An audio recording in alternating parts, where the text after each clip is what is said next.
ഈ കടയുടെ ഉടമസ്ഥൻ നമ്മളോട് ഇവിടെ അടുത്ത് തന്നെയുണ്ട്. അദ്ദേഹം നേരത്തെ പ്രതികരിക്കാൻ തയ്യാറായിരുന്നില്ല. കാരണം അതിൻ്റെ ഒരു വലിയ മാനസിക സംഘർഷത്തിലാണ് അദ്ദേഹം ഉള്ളത്. ഒരു കാര്യം ചോദിച്ചോട്ടെ, ഈ കട നമുക്കിവിടെ എല്ലാ ലൈസൻസുകളും എല്ലാം സുരക്ഷിതമായിട്ട് തന്നെ 10-30 എല്ലാം എന്തെങ്കിലും സംശയമുണ്ടോ ഈ ഇതിൽ തീ കൊടുത്തത്? ആരാ ബാക്കി കൂടെ തീ കൊടുത്ത പ്രശ്നം തീ കൊടുത്ത അല്ലാണ്ട് പറഞ്ഞില്ല. ഞാൻ മറ്റേ സ്ഥലത്ത് എന്തെങ്കിലും ലൈൻ ഉണ്ടായിരുന്നോ? ഇല്ല ലൈനൊന്നുമില്ല അവിടെ. ഫയർ ലൈസൻസ് ഒക്കെ ഉണ്ടായിരുന്നോ? എല്ലാണ്ട്. അദ്ദേഹവും അത് തന്നെയാണ് നേരത്തെ നമ്മളോട് സംസാരിച്ചപ്പോഴും അദ്ദേഹം പറഞ്ഞത് അതാണ്. ആരെങ്കിലും തീ കൊടുക്കാതെ ഇവിടെ തീ പിടിക്കാനുള്ള ഒരു സാധ്യതയും ഇല്ല എന്ന് പറയുന്നുണ്ടായിരുന്നു. ആ സ്ഥാപനത്തിൻ്റെ ഉടമ രാജുവാണ് ഇപ്പോഴും ആ വിവരം വീണ്ടും അദ്ദേഹം അത് പങ്കുവച്ചത്. ഏതായാലും ലൈസൻസ് ഉള്ള 37 വർഷമായിട്ട് ഇവിടെ പ്രവർത്തിച്ചിരുന്ന ഒരു സ്ഥാപനത്തിലാണ് ഇത്ര വലിയ ഒരു അപകടം ഉണ്ടായത്. പക്ഷേ അത് നിലവിൽ അത് നിയന്ത്രിക്കാനായിട്ട് സാധിച്ചിട്ടുണ്ട്. വീണ്ടും ഫയർഫോഴ്സ് യൂണിറ്റ് ഫയർഫോഴ്സിൻ്റെ സുരക്ഷാ നടപടികളുടെ ഭാഗമായി കൂടുതൽ ഓസ് അങ്ങോട്ട് ഇട്ട ഫയർ ലൈൻ ഇതാക്കുകയാണ്. അതിലേക്ക് ഫോഗ് ഉൾപ്പെടെ അടിച്ചായിരുന്നു നേരത്തെ അവിടെ രക്ഷാപ്രവർത്തനം നടന്നത്. ഉദ്യോഗസ്ഥർ അങ്ങോട്ടുള്ള ഈ അതിൻ്റെ അങ്ങോട്ട് കൂടുതലായിട്ട് ആ തീപിടുത്തം പുക ഉണ്ടായ സ്ഥലത്തേക്ക് പോകുന്നതിനുള്ള കണക്ടിവിറ്റി കൂട്ടുകയാണ്. ഏതായാലും ആ ദൃശ്യങ്ങളിൽ കാണാൻ സാധിക്കുന്നുണ്ട്. ഏതായാലും തീപിടുത്തം ഉണ്ടായ ആ മേഖല നേരത്തെ ബന്ധുവും കടയുടമയും സ്ഥാപന ഉടമയും ഒക്കെ ആവർത്തിച്ച പോലെ തന്നെ തീപിടുത്തത്തിന് ഉള്ള ഒരു സാധ്യത സ്വാഭാവികമായും ഉണ്ടായതല്ല, മറിച്ച് അത് ഒരു തീ ഇട്ടതാകാനുള്ള സാധ്യത ഉണ്ട് എന്ന് തന്നെയാണ് അദ്ദേഹം വ്യക്തമാക്കുന്നത്. ഏതായാലും നിലവിൽ ആ തീപിടുത്തം ഉണ്ടായ സ്ഥലത്ത് ഫയർഫോഴ്സ് ഉദ്യോഗസ്ഥർ കൂടുതൽ ദൂരത്തേക്ക്, നേരത്തെ തീ അവിടെ നിന്ന് തുടർച്ചയായി മണിക്കൂറുകളോളം വെള്ളമടിച്ച് തീ ശമിപ്പിച്ചിരുന്നു. അതിന് പിന്നാലെ പുക ഉണ്ടായിരുന്നു. ആ പുക ഉണ്ടായ സ്ഥലത്തേക്ക് കൂടുതൽ അടുത്തേക്ക് നീങ്ങി അവിടെ തീ ഇല്ല എന്ന് ഉറപ്പിക്കുന്നതിനും പുക ശമിക്കുന്നതിനുമുള്ള നടപടികളാണ് ഫയർഫോഴ്സിന്റെ നേതൃത്വത്തിൽ നടക്കുന്നത്. കൂടുതൽ ഉദ്യോഗസ്ഥർ ഈ ഭാഗത്തേക്ക്, ഇപ്പോൾ ആദ്യം തീപിടുത്തം ഉണ്ടായ ആ ഭാഗത്തേക്ക് കൂടുതൽ ഉദ്യോഗസ്ഥർ അവിടെ എത്തിയിട്ടുണ്ട്. അവരുടെ നേതൃത്വത്തിൽ കൂടുതൽ അടുത്തേക്ക് പോയി ആ തീപിടുത്തവും പുകയും ഇല്ലാതാക്കാനുള്ള ശ്രമങ്ങളാണ് നടക്കുന്നത്. തീ നിയന്ത്രിച്ചിട്ടുണ്ട്. പക്ഷേ നേരത്തെ ഫയർഫോഴ്സ് ഉദ്യോഗസ്ഥർ ആ തീ നിയന്ത്രിച്ച സ്ഥലത്ത് വീണ്ടും ചെറിയ രീതിയിൽ തീ ഉയരുന്നത് ആ ദൃശ്യങ്ങളിൽ കാണാൻ സാധിക്കുന്നുണ്ട്. അങ്ങോട്ടാണ് അവർ കൂടുതലായി അടുത്തുകൊണ്ട്, ഫയർഫോഴ്സ് ഉദ്യോഗസ്ഥർ കൂടുതലായി ആ ഭാഗത്തേക്ക് തന്നെ അടുത്തുകൊണ്ട് തീ നിയന്ത്രിക്കാൻ വീണ്ടും ശ്രമിക്കുന്നത്. നേരത്തെ ഉദ്യോഗസ്ഥർ മണിക്കൂറുകളോളം ഈ വിഷപ്പുകയിൽ നിന്നാണ് ആ തീ നിയന്ത്രിക്കാനായിട്ടുള്ള പരിശ്രമത്തിൽ ഏർപ്പെട്ടിരുന്നത്. അതിനുശേഷം വീണ്ടും കൂടുതൽ ഉദ്യോഗസ്ഥർ ഇവിടെ എത്തുകയും ആ തീ ഉണ്ടായ സ്ഥലത്തേക്ക്, അവിടെ ചെറിയ രീതിയിൽ ഇപ്പോൾ തീ കാണാം. നേരത്തെ ഫയർഫോഴ്സ് ഉദ്യോഗസ്ഥരൊക്കെ അവിടെ നിന്ന് ആ തീ പൂർണ്ണമായും നിയന്ത്രിക്കുകയും പുക നിയന്ത്രിക്കുകയും ഒക്കെ ചെയ്തതാണ്. അതേ ഭാഗത്തേക്ക് വീണ്ടും ഉദ്യോഗസ്ഥർ എത്തുന്നു. അവിടെ കൂടുതൽ തീ നിയന്ത്രിക്കാനായിട്ടുള്ള ശ്രമങ്ങൾ നടക്കുന്നു. ഈ കത്തിയ സ്ഥലത്ത്, ആ ഷെഡിന്റെ പുറകുവശത്ത് കത്തിയ സ്ഥലത്ത് നിന്ന് പുക ഉയരുന്നുണ്ട്. അങ്ങോട്ട് തന്നെയാണ് ഫയർഫോഴ്സ് ഉദ്യോഗസ്ഥർ, ആ ദൃശ്യങ്ങളിൽ കാണാവുന്നത് പോലെ തന്നെ ഫയർഫോഴ്സ് ഉദ്യോഗസ്ഥർ അങ്ങോട്ട് അടുത്തേക്ക് കൂടുതലെത്തി, തീയുടെ അടുത്തേക്ക് കൂടുതലെത്തി ആ വിഷപ്പുകയും തീയും നിയന്ത്രിക്കാനുള്ള ശ്രമങ്ങൾ നടത്തിക്കൊണ്ടിരിക്കുകയാണ്. ഏതായാലും വലിയ രീതിയിലുള്ള രക്ഷാപ്രവർത്തനം തന്നെ കൊച്ചി നഗരം സാക്ഷ്യം വഹിക്കുന്നു. ആ തീ നിയന്ത്രിക്കുന്നതിനുള്ള ശ്രമങ്ങൾ നടത്തിക്കൊണ്ടിരിക്കുന്നു. അതിനുള്ള ശ്രമങ്ങളാണ് ഇപ്പോൾ ഈ നടക്കുന്നത്. ആ ദൃശ്യങ്ങളിൽ കാണുന്നത് നേരത്തെ ഫയർഫോഴ്സ് ഉദ്യോഗസ്ഥർ ആ തീ നിയന്ത്രിച്ച സ്ഥലത്ത് തന്നെയാണ് വീണ്ടും ആ തീ കാണുന്നത് എന്നുള്ളതാണ്. അവിടേക്ക് ഫയർഫോഴ്സ് ഉദ്യോഗസ്ഥർ എത്തിയിട്ടുണ്ട്. ഏതായാലും വളരെ വേഗത്തിൽ തന്നെ ആ തീയും നിയന്ത്രിക്കും എന്നുള്ളത് ഉറപ്പാണ്. കാരണം ഇത്ര വലിയ തീപിടുത്തമാണ് അവർ സുരക്ഷിതമായി തന്നെ നിയന്ത്രിച്ചത്. ഏതായാലും അങ്ങോട്ട് ഫയർഫോഴ്സ് ഉദ്യോഗസ്ഥരുണ്ട്. അവിടെ ആ ദൃശ്യങ്ങളിൽ കാണുന്ന സ്ഥലത്ത്, ആ തീ കാണുന്ന സ്ഥലത്ത് തന്നെയാണ് വീണ്ടും തീ നിയന്ത്രിക്കുന്നതിനുള്ള ശ്രമങ്ങൾ നടന്നുകൊണ്ടിരിക്കുന്നത്. ഏതായാലും ഫയർഫോഴ്സിന്റെ നേതൃത്വത്തിൽ മണിക്കൂറുകൾ നീണ്ട പരിശ്രമത്തിൽ തീ നിയന്ത്രിക്കാൻ സാധിച്ചിരുന്നു. അതിനുശേഷം ആദ്യം തീപിടുത്തം ഉണ്ടായ ആ മേഖലയിൽ വീണ്ടും തീ ശ്രദ്ധയിൽപ്പെട്ടതിനെ തുടർന്നാണ് ഉദ്യോഗസ്ഥർ അവിടെ എത്തുകയും അവിടെ തീ നിയന്ത്രിക്കുകയും ചെയ്തിരിക്കുന്നത്. ഏതായാലും കൂടുതൽ ഉദ്യോഗസ്ഥരും സംവിധാനങ്ങളും ഒക്കെ ഇവിടെയുണ്ട്.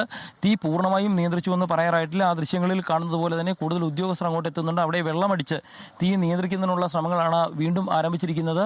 ഏതായാലും ഉദ്യോഗസ്ഥരുടെ നേതൃത്വത്തിൽ ആ കെട്ടിടത്തിന്റെ പുറകുവശത്ത്, ആ ഗോഡൌണിന്റെ പുറകുവശത്ത് നിന്ന് വീണ്ടും വെള്ളം പമ്പ് ചെയ്തുകൊണ്ട് തീ പൂർണ്ണമായും നിയന്ത്രിക്കാനുള്ള ശ്രമങ്ങൾ നടത്തിക്കൊണ്ടിരിക്കുകയാണ്. വിഷപ്പുക നിറഞ്ഞു നിൽക്കുന്ന ഒരു അന്തരീക്ഷത്തിലാണ് ഫയർഫോഴ്സിന്റെ നേതൃത്വത്തിൽ ആ രക്ഷാപ്രവർത്തനം പുരോഗമിച്ചുകൊണ്ടിരിക്കുന്നത്. നേരത്തെ ഉദ്യോഗസ്ഥർ സുരക്ഷാ മാസ്ക് ഒക്കെ ധരിച്ച് ഓക്സിജന്റെ സിലിണ്ടറൊക്കെ ധരിച്ചുകൊണ്ട് നേരത്തെ ഈ കെട്ടിടത്തിന്റെ അകത്ത് കയറി പരിശോധന നടത്തി പുറത്തു വന്നിരുന്നു. അതിന് പിന്നാലെയാണ് അതിന്റെ പുറകുവശത്ത് വീണ്ടും തീപിടുത്തമുണ്ടായ മേഖലയിൽ ഫയർഫോഴ്സിന്റെ നേതൃത്വത്തിൽ ഇപ്പോൾ വീണ്ടും തീ അണയ്ക്കാനുള്ള ശ്രമങ്ങൾ നടത്തിക്കൊണ്ടിരിക്കുന്നത്. ആ ദൃശ്യങ്ങളിൽ അത് നമുക്ക് വീണ്ടും വ്യക്തമാണ്.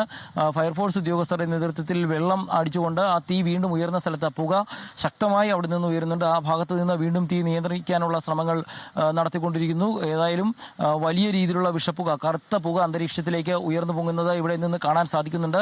ഫയർഫോഴ്സ് ഉദ്യോഗസ്ഥരുടെ നേതൃത്വത്തിൽ തീ അണയ്ക്കാനുള്ള വലിയ പ്രയത്നം തന്നെയാണ് നടന്നുകൊണ്ടിരിക്കുന്നത്. നേരത്തെ തീ പൂർണ്ണമായും നിയന്ത്രിച്ച ഭാഗത്ത് നിന്ന് തന്നെയാണ് ആ തീ ഉയരുന്നത്. കാരണം പ്ലാസ്റ്റിക് മാലിന്യങ്ങളുണ്ട്, കത്താൻ സാധ്യതയുള്ള, തീ പിടിക്കാൻ കൂടുതൽ സാധ്യതയുള്ള വസ്തുക്കൾ ഉൾപ്പെടെ സംഭരിച്ചു വെച്ചിരിക്കുന്ന കേന്ദ്രമാണ്. അതുകൊണ്ട് തന്നെ തീ വളരെ വേഗത്തിൽ പടർന്നു പിടിക്കാനുള്ള ഒരു സാഹചര്യം എല്ലാമുള്ള സ്ഥലത്ത് തന്നെയാണ് അവിടെ ഫയർഫോഴ്സ് ഉദ്യോഗസ്ഥരുള്ളത്. അവിടെ തന്നെയാണ് അവർ ആ തീ നിയന്ത്രിച്ചുകൊണ്ട് വലിയൊരു യത്നം നടത്തിക്കൊണ്ടിരിക്കുന്നത്. അങ്ങനെ ഫയർഫോഴ്സ് ഉദ്യോഗസ്ഥരുടെ നേതൃത്വത്തിൽ തീ പൂർണ്ണമായും നിയന്ത്രിക്കാനുള്ള നടപടിക്രമങ്ങളാണ് നടക്കുന്നത്. കളക്ടർ ഇപ്പോൾ സ്ഥലത്തേക്ക് എത്തിയിട്ടുണ്ട്. കളക്ടർ അവിടെ ആ സ്ഥലം, തീപിടുത്തം ഉണ്ടായ സ്ഥലം കളക്ടർ സന്ദർശിക്കുന്നു. ഇപ്പോൾ കളക്ടറുടെ ജില്ലാ ഭരണകൂടത്തിന്റെ ഏറ്റവും ഉയർന്ന ഉദ്യോഗസ്ഥൻ, ജില്ലാ കളക്ടർ ഉൾപ്പെടെയുള്ള ആ സ്ഥലത്തേക്ക് എത്തുകയും അവിടെ വിസിറ്റ് ചെയ്യുകയും ഒക്കെ ചെയ്യുന്നുണ്ട്. ഏതായാലും വലിയ രീതിയിലുള്ള പ്രയത്നം അവിടെ നടന്നുകൊണ്ടിരിക്കുന്നു. നേരത്തെ നമ്മൾ സംസാരിച്ച അതേ അമ്മയാണ് ആ വീട്ടിലുണ്ടായിരുന്നത്. നേരത്തെ അവർ പറഞ്ഞിരുന്നു തീപിടുത്തം ഉണ്ടായതിൻ്റെ കാരണം അവിടെ ആ വീടിൻ്റെ അകത്ത് കണ്ടതും ആ പൊട്ടിത്തെറിയുടെ ശബ്ദം കേട്ടതുമായ കാര്യങ്ങൾ പറഞ്ഞിരുന്നു. ഏതായാലും തീ നിയന്ത്രിക്കുന്നതിനൊപ്പം തന്നെ വിഷപ്പുക വലിയ രീതിയിൽ വമിക്കുന്നതാണ് ഇപ്പോൾ നിലവിൽ ഇവിടെ ബുദ്ധിമുട്ട് ഉണ്ടാകുന്നത്. ആ വിഷപ്പുക ഇവിടെ പടരുന്നത് നിയന്ത്രിക്കാനും കൂടിയിട്ടാണ് ഫയർഫോഴ്സ് ഉദ്യോഗസ്ഥരുടെ നേതൃത്വത്തിൽ ശ്രമിക്കുന്നത്. ഏതായാലും ഈ അമ്മയാണ് ആ വീട്ടിൽ ഉണ്ടായിരുന്നത്. അവിടെ നിന്നാണ് ആ ഉദ്യോഗസ്ഥർ, അവിടെ നിന്നാണ് ആളുകൾ ആ അമ്മയെ പുറത്തേക്ക് കൊണ്ടുപോയത്. ഏതായാലും നിലവിൽ ഈ ദൃശ്യങ്ങളിൽ കാണുന്നത് പോലെ തന്നെ തീ പൂർണ്ണമായും നിയന്ത്രിച്ചിട്ടുണ്ട്. പക്ഷേ അപ്പോഴും വിഷപ്പുക, വെറും പുകയല്ല, വിഷപ്പുക, പ്ലാസ്റ്റിക്കും മറ്റു സാധനങ്ങളും കത്തി ഉയരുന്ന വിഷപ്പുക നിയന്ത്രിക്കാനുള്ള ഒരു ശ്രമത്തിലാണ്. കാരണം ടിൻ ഷീറ്റുകൾ കൊണ്ട് മറച്ച് സാധനങ്ങൾ സൂക്ഷിച്ചിരുന്ന കെട്ടിടത്തിനുള്ളിലാണ് തീ പടർന്നു പിടിച്ചത്. കത്തിപ്പടരാൻ സാധ്യതയുള്ള വസ്തുക്കൾ കൂടുതലായി സംഭരിച്ചിരുന്ന സ്ഥലം കൂടിയാണ്. അതുകൊണ്ട് തന്നെ തീ ആളിപ്പടർന്നപ്പോൾ വളരെ വേഗത്തിൽ തീയുടെ വ്യാപനത്തിന്റെ തോതും കൂടിയിരുന്നു. ആ ഭാഗത്താണ് ഇപ്പോൾ ഫയർഫോഴ്സ് ഉദ്യോഗസ്ഥർ ഉൾപ്പെടെ ഉള്ളതും. പക്ഷേ അപ്പോഴേക്കും തീ ഒരു ഭാഗം പൂർണ്ണമായും കത്തി നശിപ്പിച്ചിരുന്നു. പക്ഷേ തൊട്ടടുത്തുള്ള കെട്ടിടങ്ങളിലേക്ക്, ഞാൻ നേരത്തെ പറഞ്ഞ പോലെ തന്നെ റെയിൽവേ സ്റ്റേഷന്റെ, സൗത്ത് റെയിൽവേ സ്റ്റേഷന്റെ 6ാം പ്ലാറ്റ്ഫോം തുടങ്ങുന്നത് ഒരുപക്ഷെ ഇവിടെ നിന്ന് ഒരു 100 മീറ്റർ അകലത്തിലായിരിക്കാമെന്ന് വേണമെങ്കിൽ നമുക്ക് നോക്കുന്ന ദൂരത്തിൽ കാണാൻ സാധിക്കും. തൊട്ടടുത്ത് തന്നെ IOCയുടെ പെട്രോൾ പോകുന്ന ലൈനുണ്ട്. വലിയ മർദ്ദത്തിൽ പെട്രോൾ പോകുന്ന ലൈനുണ്ട്. അതിനടുത്ത് തന്നെ മറ്റു കെട്ടിടങ്ങളുണ്ട്. സൗത്ത് മേൽപ്പാലം. അങ്ങനെ വലിയ സുരക്ഷാ ഭീഷണി ഉണ്ടാകാമായിരുന്ന ഒരു സംഭവത്തെയാണ്, ഒരു ദുരന്തത്തെയാണ് ഫയർഫോഴ്സ് ഉദ്യോഗസ്ഥർ വളരെ കൃത്യമായി നിയന്ത്രിച്ചത്. ആ ഉദ്യോഗസ്ഥർ ഇപ്പോൾ ആ ദൃശ്യങ്ങളിൽ കാണാം. ആ തീയുടെ മറ്റൊരു വശത്ത് നിന്നുള്ള ദൃശ്യങ്ങൾ കാണാം. ഉദ്യോഗസ്ഥർ അവിടെ നിന്ന് പല ഭാഗങ്ങളിൽ നിന്നും ഒരുമിച്ച് ആ തീ നിയന്ത്രിക്കാനുള്ള ശ്രമങ്ങൾ തന്നെയാണ് നടത്തിക്കൊണ്ടിരിക്കുന്നത്. ഇപ്പോൾ നേരത്തെ ഫയർഫോഴ്സ് ഉദ്യോഗസ്ഥർ നിന്നതിൻ്റെ എതിർവശത്താണ് നമ്മളുള്ളത്. അവിടെ നിന്നുള്ള ദൃശ്യങ്ങളിലും ആ തീ കാണാൻ സാധിക്കുന്നുണ്ട്. അതിന് എതിർവശത്താണ് ഫയർഫോഴ്സ് ഉദ്യോഗസ്ഥർ ഇപ്പോൾ ആ തീ നിയന്ത്രിക്കാനുള്ള ശ്രമങ്ങൾ നടത്തുന്നത്. കത്തി ഇല്ലാതായ വസ്തുക്കൾ കൂട്ടിക്കിടക്കുന്ന ഒരു കെട്ടിടമായി ഇതിപ്പോൾ മാറിയിരിക്കുന്നു. ടിൻ ഷീറ്റുകൾ കൊണ്ട് നിറഞ്ഞ ആ കെട്ടിടം പൂർണ്ണമായും ഇപ്പോൾ കത്തി നശിച്ചിരിക്കുന്നു എന്ന് തന്നെ പറയാം. ഏതായാലും ഫയർഫോഴ്സ് ഉദ്യോഗസ്ഥർ ഇപ്പോഴും പൂർണ്ണമായും ആ തീ അണയ്ക്കാനുള്ള ശ്രമങ്ങൾ നടത്തുകയാണ്. അവരിപ്പോൾ അതിൻ്റെ അകത്ത് പരിശോധനകൾക്ക് വേണ്ടിയിട്ട് വീണ്ടും അതിൻ്റെ ഉള്ളിലേക്ക് പ്രവേശിക്കുന്ന ദൃശ്യങ്ങൾ കാണുന്നുണ്ട്. വെള്ളം പമ്പ് ചെയ്തുകൊണ്ട്, എല്ലാ വശത്തു നിന്നും വീണ്ടും വെള്ളം പമ്പ് ചെയ്തുകൊണ്ട് അത് നിയന്ത്രിക്കുന്നതിനുള്ള ശ്രമങ്ങളാണ് നടക്കുന്നത്. ഏതായാലും ഫയർഫോഴ്സ് ഉദ്യോഗസ്ഥരുടെ നേതൃത്വത്തിൽ മണിക്കൂറുകളായി ഈ തുടരുന്ന രക്ഷാപ്രവർത്തനം അവിടെ തുടരുകയാണ്. അതിൽ പൂർണ്ണമായും രക്ഷാപ്രവർത്തനം പൂർത്തീകരിച്ച ശേഷം മാത്രമേ അവിടെ നിന്ന് ഫയർഫോഴ്സ് ഉദ്യോഗസ്ഥർ മാറുകയുള്ളൂ. തുടർന്ന് മാത്രം സുരക്ഷാ പരിശോധനകൾ നടക്കുകയുള്ളൂ. ഏതായാലും നിലവിലൊരു സ്വാഭാവികമായ തീപിടുത്തമല്ല ഉണ്ടായത് എന്നുള്ള സംശയം പറയുന്നത് ഈ കെട്ടിടത്തിന്റെ ഉടമയും ലൈസൻസിന്റെ ഉടമയും ഒക്കെ തന്നെയാണ്. ഇപ്പോൾ ആ ദൃശ്യങ്ങളിൽ കാണാവുന്നത് തന്നെ കെട്ടിടത്തിന്റെ നേരത്തെ തീ കണ്ട ആ ഭാഗത്ത് നിന്ന് ഫയർഫോഴ്സ് ഉദ്യോഗസ്ഥർ വെള്ളം അടിച്ചുകൊണ്ട്, അവിടെ നിന്ന് ഈ കെട്ടിടത്തിന്റെ മുൻവശത്ത് നിന്ന് വെള്ളം അടിച്ചുകൊണ്ട് തീ നിയന്ത്രിക്കാനുള്ള ശ്രമങ്ങളാണ് നടത്തുന്നത്. ആ ഭാഗത്ത് നിന്നാണ് തീ നിയന്ത്രിക്കാനുള്ള ശ്രമങ്ങൾ നടന്നുകൊണ്ടിരിക്കുന്നത്. അത് ഫോഴ്സ് വർദ്ധിപ്പിച്ചുകൊണ്ട് വെള്ളം പമ്പ് ചെയ്തുകൊണ്ട് തീ നിയന്ത്രിക്കാനുള്ള ശ്രമങ്ങൾ തന്നെയാണ് നടത്തിക്കൊണ്ടിരിക്കുന്നത്. ഏതായാലും ഫയർഫോഴ്സ് ഉദ്യോഗസ്ഥർ വെള്ളം പമ്പ് ചെയ്തുകൊണ്ട് ആ തീ നിയന്ത്രിച്ച സ്ഥലത്ത് പുക ഉയരുന്നത് കൺട്രോൾ ചെയ്യാനുള്ള ശ്രമങ്ങൾ നടത്തിക്കൊണ്ടിരിക്കുകയാണ്. ഏതായാലും 3 മണിക്കൂറിലധികമായി തുടരുന്ന രക്ഷാപ്രവർത്തനം തുടരുകയാണ്. ആദ്യം വെള്ളം ഉപയോഗിച്ച് തീ നിയന്ത്രിച്ചു. പിന്നീട് ഫോം ഉപയോഗിച്ച് തീ പടരാതിരിക്കാനുള്ള ശ്രമങ്ങൾ ഫയർഫോഴ്സ് നടത്തി. അതിനുശേഷം സുരക്ഷാ പരിശോധന നടത്തി. അതിനിടയിൽ വീണ്ടും തീപിടുത്തം ഉണ്ടാകുന്നത് ശ്രദ്ധയിൽപ്പെട്ടു. അവിടെയും ഫയർഫോഴ്സിന്റെ സാന്നിധ്യം എത്തുകയും തീ നിയന്ത്രിക്കാൻ ശ്രമിക്കുകയും ചെയ്യുന്നു. അതിന്റെ ഉള്ളിൽ പരിശോധന നടത്തി, കെട്ടിടത്തിന്റെ ഉള്ളിൽ പരിശോധന നടത്തി. വീണ്ടും ഫയർഫോഴ്സ് ഉദ്യോഗസ്ഥർ അവിടെ പരിശോധനയും തീ നിയന്ത്രിക്കാനുള്ള ശ്രമങ്ങളും നടത്തിക്കൊണ്ടിരിക്കുകയാണ്. ഏതായാലും കൊച്ചി ഈ നഗരം ഈ ഒരു ദശാബ്ദത്തിൽ തന്നെ കണ്ട ഏറ്റവും വലിയ തീപിടുത്തങ്ങളിലൊന്നാണ് ഇന്ന് ഇവിടെ ഉണ്ടായത്. അതിൻ്റെ തീപിടുത്തത്തിൻ്റെ രക്ഷാപ്രവർത്തനമാണ് ഇപ്പോഴും പുരോഗമിച്ചുകൊണ്ടിരിക്കുന്നത്. മണിക്കൂറുകളായി ഫയർഫോഴ്സ് ഉദ്യോഗസ്ഥർ ആ തീ നിയന്ത്രണ വിധേയമാക്കാൻ ശ്രമിച്ചുകൊണ്ടിരിക്കുന്നു. ഏതായാലും നിലവിൽ ലഭിക്കുന്ന സൂചന പ്രകാരം 90% രക്ഷാപ്രവർത്തനം പൂർത്തിയായി കഴിഞ്ഞു. ഫയർഫോഴ്സ് ഉദ്യോഗസ്ഥർ നിലവിൽ ഇപ്പോൾ നിൽക്കുന്നത് തീ വീണ്ടും ഉണ്ടായ സ്ഥലങ്ങളിൽ ആ തീ കെടുത്തുകയും വീണ്ടും ഉണ്ടാകാതിരിക്കാനുള്ള ക്രമീകരണങ്ങൾ ഒരുക്കുകയും ചെയ്യുന്നതിനാണ് ഫയർഫോഴ്സ് ഉദ്യോഗസ്ഥർ നിലവിൽ ശ്രദ്ധ കൊടുത്തുകൊണ്ടിരിക്കുന്നത്. ഏതായാലും അത് പൂർണ്ണമായും വിജയിച്ചിട്ടുണ്ട് എന്ന് തന്നെ പറയാം. അന്തരീക്ഷത്തിൽ വിഷപ്പുക കലർന്ന ഒരവസ്ഥയിൽ തന്നെയാണ് കൊച്ചി നഗരം ആകെ, കൊച്ചി സൗത്ത് പരിസരത്ത് ഉൾപ്പെടെ ഉള്ളത്. ഏതായാലും വലിയ രീതിയിലുള്ള രക്ഷാപ്രവർത്തനം നടന്നു. മണിക്കൂറുകൾ കൊണ്ട് 10ലധികം ഫയർ യൂണിറ്റുകൾ ഒരേ സമയം കൊച്ചിയിൽ സൗത്ത് മേൽപ്പാലത്തിന്റെ മുകളിലും താഴെയുമായി കുതിച്ചെത്തി തീ നിയന്ത്രിക്കാനുള്ള ശ്രമങ്ങൾ നടത്തി. പിന്നീട് ജില്ലയുടെ മറ്റു ഭാഗങ്ങളിൽ എല്ലാ സ്റ്റേഷനുകളിൽ നിന്നുമുള്ള ഫയർ യൂണിറ്റുകൾ ഇങ്ങോട്ട് വിളിച്ചു വരുന്ന സ്ഥിതിയുണ്ടായി. ഏതായാലും വലിയ രീതിയിലുള്ള രക്ഷാപ്രവർത്തനമാണ് നടന്നത്. അതിനുശേഷം ഫയർ ഉദ്യോഗസ്ഥർ ഇപ്പോഴും പരിശോധനകൾ തുടരുകയാണ്. ആ പരിശോധനയിലൂടെ മാത്രമേ എന്താണ് ഇതിന്റെ കാരണമെന്നുള്ളത് കണ്ടുപിടിക്കാൻ സാധിക്കുകയുള്ളൂ. ഏതായാലും രക്ഷാപ്രവർത്തനം പുരോഗമിച്ചുകൊണ്ട് ഇരിക്കുകയാണ്. ഉദ്യോഗസ്ഥർ ഇപ്പോഴും രക്ഷാപ്രവർത്തനത്തിന്റെ കൂടെയാണ് ഉള്ളത്. ഫയർ ഉദ്യോഗസ്ഥർ ഉൾപ്പെടെ ഇവിടെ ഇപ്പോൾ ഉണ്ട്. ഇത് ഏകദേശം കൺട്രോൾ ആയിട്ടുണ്ട്. പിന്നെ ലാസ്റ്റ് ഇതിൻ്റെ പുക മാത്രമേ ഉള്ളൂ. അപ്പോൾ നമ്മൾ JCB കൊണ്ടുവരാൻ പറഞ്ഞിട്ടുണ്ട്. JCB ഇട്ട് മറിച്ചിട്ട് അത് നമ്മളിപ്പം പുട്ട് ഓഫ് ചെയ്യും. JCB കൊണ്ടുവന്ന് നമ്മൾ ഈ സ്ക്രാപ്പ് മാറ്റണം. സ്ക്രാപ്പിൻ്റെ ഇടയിൽ ചെറിയ രീതിയിലുള്ള ഫയറുണ്ട്. അത് മാറ്റി തന്നെ അത് പുട്ട് ഓഫ് ചെയ്യും. ഓക്കെ. കനത്ത മഴ ഈ ഫയർഫോഴ്സിൻ്റെ രക്ഷാപ്രവർത്തനം നടക്കുന്നതിനിടയിൽ ഇപ്പോൾ കൊച്ചിയിൽ കനത്ത മഴയും പെയ്യാൻ ആരംഭിച്ചിട്ടുണ്ട്. ഏതായാലും നിലവിൽ ഇപ്പോൾ JCB കൊണ്ടുവരാനാണ് ഈ ഫയർഫോഴ്സിൻ്റെ നീക്കം നടക്കുന്നത്. JCB കൊണ്ടുവന്ന് അത് കെട്ടിടത്തിൻ്റെ ഒരു ഭാഗം പൊളിച്ച ശേഷം അവിടെ നിന്ന് മാലിന്യങ്ങൾ നീക്കി പൂർണ്ണമായും തീ പിടിക്കാനുള്ള ഒരു സാധ്യത ഇല്ലാതാക്കാനുള്ള ഒരു ശ്രമം കൂടി ആണ് ഇപ്പോൾ ആലോചിക്കുന്നതെന്ന് ഫയർഫോഴ്സ് ഉദ്യോഗസ്ഥർ തന്നെ വ്യക്തമാക്കിയിട്ടുണ്ട്. ഏതായാലും വലിയ രീതിയിലുള്ള രക്ഷാപ്രവർത്തനം നടന്നിരിക്കുന്നു. അതിന് ഒപ്പം തന്നെ മഴ എത്തിയിരിക്കുന്നു. സ്വാഭാവികമായും ഈ വിഷപ്പുക അന്തരീക്ഷത്തിൽ നിന്ന് മാറാൻ ഈ മഴ സഹായിക്കുമായിരിക്കും. ഒരുപക്ഷെ കത്തിയ സ്ഥലത്ത് നിന്ന് വീണ്ടും പുക ഉയരാനും മഴ ഒരുപക്ഷെ ഇടയാക്കിയേക്കുമെന്നുള്ളൊരു സാധ്യത കൂടിയുണ്ട്. ഏതായാലും മഴ ഇപ്പോൾ ശക്തമായി തന്നെ പെയ്യുന്നു.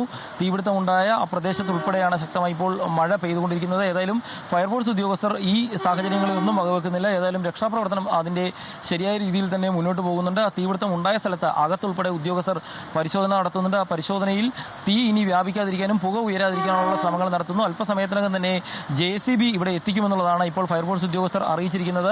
ആ JCB ഇവിടെ എത്തിക്കഴിഞ്ഞാൽ മാത്രമാകും ഇതിൻ്റെ ഒരു വശം പൊളിച്ച് പരിശോധനകൾ നടത്താനും അകത്തേക്ക് കയറാനും ഫയർഫോഴ്സ് ഉദ്യോഗസ്ഥർക്ക് സാധിക്കുകയുള്ളൂ. കാരണം വലിയ കെട്ടിടമാണ്. ആ കെട്ടിടത്തിൻ്റെ അടുത്താണ് ഞാൻ നേരത്തെ പറഞ്ഞ പോലെ തന്നെ റെയിൽവേ പാളവുമായി നിസാര ദൂരം മാത്രമാണ് ഉള്ളതെന്നുള്ളതിൻ്റെ തെളിവ് കൂടിയാണ് ആ ട്രെയിനിൻ്റെ എഞ്ചിൻ ഇപ്പോൾ പോകുന്നത്. തൊട്ടടുത്ത് തന്നെയാണ് ആ തീപിടുത്തം ഉണ്ടായിരുന്നത്.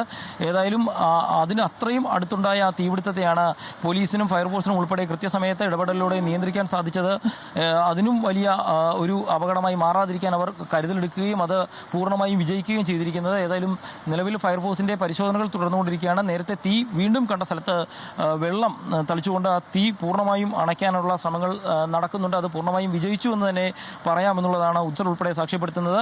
അല്പസമയത്തിനകം JCB ഉൾപ്പെടെ എത്തിച്ച് അതിൻ്റെ ഒരു ഭാഗം പൊളിച്ച് ഈ മാലിന്യങ്ങൾ ഇളക്കി പുകയും തീയും വീണ്ടും വ്യാപിക്കാതിരിക്കാനുള്ള ശ്രമങ്ങൾ നടത്തുമെന്നുള്ളത് തന്നെയാണ് ഉദ്യോഗസ്ഥർ പറഞ്ഞിരിക്കുന്നത്. നേരത്തെ രാവിലെ ACP പറഞ്ഞതുപോലെ 2:30-ന് 3 മണിക്കും ഇടയിൽ തീപിടുത്തം ശ്രദ്ധയിൽപ്പെടുന്നു.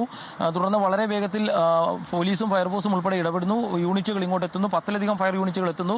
ജില്ലയുടെ എല്ലാ ഭാഗത്തു നിന്നുള്ള യൂണിറ്റുകളെ വിളിച്ചു വരുത്തുന്നു. അങ്ങനെ വളരെ ദ്രുതഗതിയിലുള്ള ഒരു രക്ഷാപ്രവർത്തനം. അതിനുശേഷം മണിക്കൂറുകൾ ഈ വിഷപ്പുകയിലും തീയിലും നിന്നുകൊണ്ട് ഫയർഫോഴ്സ് ഉദ്യോഗസ്ഥർ ആ തീ നിയന്ത്രിക്കുന്നു. ഇപ്പോൾ അതിൻ്റെ ഫലം ലഭിച്ചിരിക്കുന്നു. കൊച്ചി നഗരം ഉണർന്നു വരുമ്പോഴേക്കും തീ പൂർണ്ണമായും നിയന്ത്രണ വിധേയം ആക്കാനായിട്ട് സാധിച്ചിരിക്കുന്നു. ഏതായാലും കൊച്ചി ഉറങ്ങുമ്പോൾ കൊച്ചി നഗരത്തിൽ വലിയൊരു രക്ഷാപ്രവർത്തനത്തിന് നേതൃത്വം നൽകുകയായിരുന്നു ഫയർഫോഴ്സും പോലീസും ഉൾപ്പെടെ. അതിനുശേഷം കൊച്ചി ഉണർന്നു വരുമ്പോഴേക്കും ആ രക്ഷാപ്രവർത്തനം ഏകദേശം അവസാനിക്കുന്ന നിലയിലും എത്തിയിട്ടുണ്ട്.